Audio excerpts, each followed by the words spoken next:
Well, since most of my quotes were taken, I don't actually have that much to say. Dean Whiteside, Dr. Keystone, distinguished faculty, staff, family, friends, and guests. Welcome to the University of Toronto Medical School Class of 2010 graduation. Now, before I begin, if you can all just reach under your seats, if you look under there, we have evaluation forms. You do need to fill them out, and if you don't fill them out before you leave, our computer overlord Mensis will hunt you down and send you reminders every single minute until you complete it. In the real world, you have death and taxes. In medical school, you have exams and evaluation forms. We also have PowerPoint slides, but thank goodness we can't show them here. Now, this speech has exactly 100 sentences, and I've already spoken 5 of them. Rest assured that I'll be brief because my purpose is simple. First, to bid farewell on behalf of the graduating class in thanking all those who made our journey possible. Second, to walk with you down memory lane. And lastly, to speak to you about the challenge which awaits us. Now, before we look back, let me tell you a short parable about where we are now. Once upon a time, 3 medical students were lost in the forest. And a long time went by before they realized that they were completely stranded. And so the first medical student said, okay, well, I have to go get some food. And so she left. And about an hour later, she came back with her deer slung over her shoulders.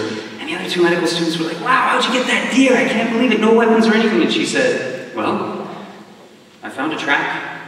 I followed the track. And I got a deer. And so a few hours went by, and the second medical student was pretty hungry, and he too went off in search of food. And he came back this time with a huge buffalo a few hours later, and he said, how'd you come back with that buffalo? And he said, well, I found the track.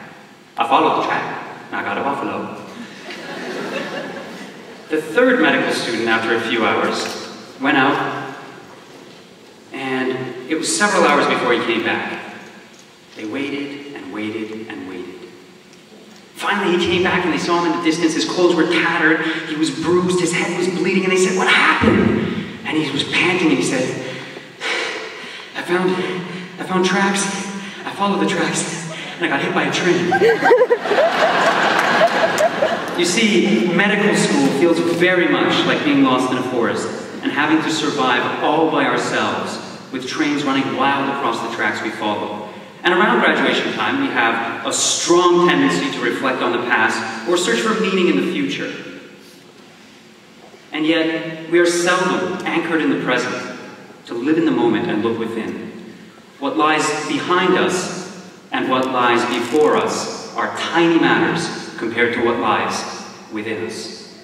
As you join in this celebration, keep Ralph Waldo Emerson's quote in mind, because we're celebrating first and foremost not the MD, not the diploma, but the people who inspired us and elevated us to venture along those unbeaten tracks and keep our heads high for those oncoming trains. Now, an important note, no thank you will be said in the same language twice in order to celebrate the diversity that is Toronto and the diversity in this room. Now, in respect to the surgical pause, let me first say merci beaucoup to the very people who brought us into the world, our obstetricians, and then, of course, our parents for pushing us, as did our friends and mentors, through medical school.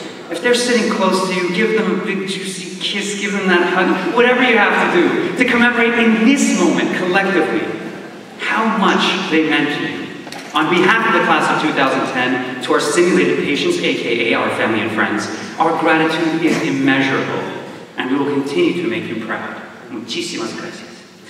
Personally, to my mom, my dad, and my sister, you were there for me every step of the way, and I'm eternally grateful. Valedictorian. Now, we all owe a huge debt of gratitude to all the people who keep the pulse of this medical school alive and vibrant. First and foremost, the Office of Admissions, for making the right decision, for having given us that incredible privilege of having yelled, oh my God, I went to medical school, right? And sharing that with our family and friends, learning that we've been accepted to the most prestigious, no, the very best medical school in the great land of Toronto. In fact, now the GTA. During our orientation week, we were welcomed to our new family of counselors. counselors and confidants at the Office of Student Affairs. We shed tears with you, and you helped us to reach higher, to serve and to overcome. 非常感谢你们 for bearing witness, for guiding us, and inspiring us. Now, following our orientation, we entered into our first day of school to find out the real reason for global warming. Our course notes. I mean, a small forest of trees on our desk, we could have exported that stuff for lumber, and paid off our comms expenses in full. Still, our professors were eager to teach us about parts we didn't know we had, like gubernaculum and corpus callosum and the naughty mnemonics of the cranial nerves, making our recall faster reflexes like the wink and the cremaster conditions, like Wegner's and Cartagener's treatments like ramipril and sildenafil. To our professors, course directors, deans, attending seniors, and everyone else who contributed to our curriculum and learning, you taught us the theory and practice of all that we know, yet more important than the science of medicine, you strove to impress upon us the art of healing. Arigatou gozaimasu, for enabling us to touch the hearts and souls of our patients. Now, Judy told me not to thank individuals, and I apologize, but I really do have to thank two celebrated doctors who taught us more than anyone else. They never laughed at our questions, and they always had an answer for us in less than 0.234 seconds. Molte grazie, Dr. Google and Dr. Wikipedia, because I tell you, none of us could have survived medical school without them.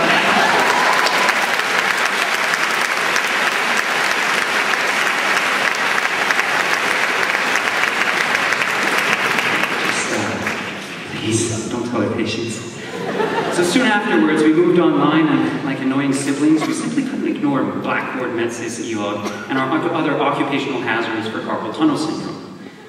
Still, you confirmed that we were always being professional, and gave us feedback never less than 1 or more than 5. To the Discovery Commons team, muito obrigado. Now, throughout all of this, the Medical Alumni Association and our donors, as we saw last night, set the example for us of what it means to pay it forward. Evharisto Poli, and trust that we will too pay it forward. Now, whether shopaholics, chocoholics, or other holics, the stresses of school provided us with ample opportunity for impulsive behavior, spur-of-the-moment trips, thoughts of grandeur, and chances to get into our own economic crises. Yet with the bursaries and scholarships of the Financial Aid Office, they kept us with a steady supply of trips to warm and bright places, which is to say the operating room, of course. Bolshoye spasiba for allowing us to focus on our most important goal, becoming outstanding physicians. Now, to the registrars and electives office, shukriya, for being so patient with our immunization forms, and for collecting more information about us than Google and our families combined could ever hope to know. By the way, Judy, I promise I'll give you my TB immunization form tomorrow. Now, we entered the hospitals ready to learn our most used phrases. So, tell me, how does that make you feel? And how is it impacting your life? And of course, our favorite default question, what do you think it is? Because really, we had no idea. The embarrassing moments were endless. Did you know that major SOB in a medical chart means something completely different?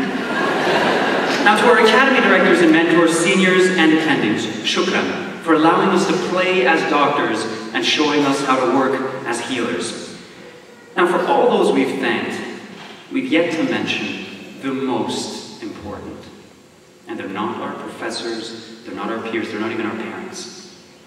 They were, are, and will always be our patients.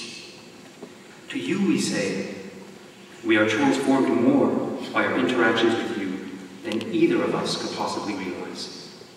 To you who allowed us into your lives, to share with you the most personal of human experiences, your vulnerabilities, hopes, and dreams. You are the reason we are here, and the reason we strive to be better. Truly, thank you. Now, I've talked a lot about other people, but let me now tell you about the amazing class that I'm a part of, and what we've been through. Thinking back, we had a lot of firsts. The first athletics t-shirt that said, "So you want to play doctor, eh?" The first time feeling for thrills, and heaves, of course, in our cardiac exam. The first and last Doc 2 project. The first and hopefully last MCC Step 1 exam. The first patient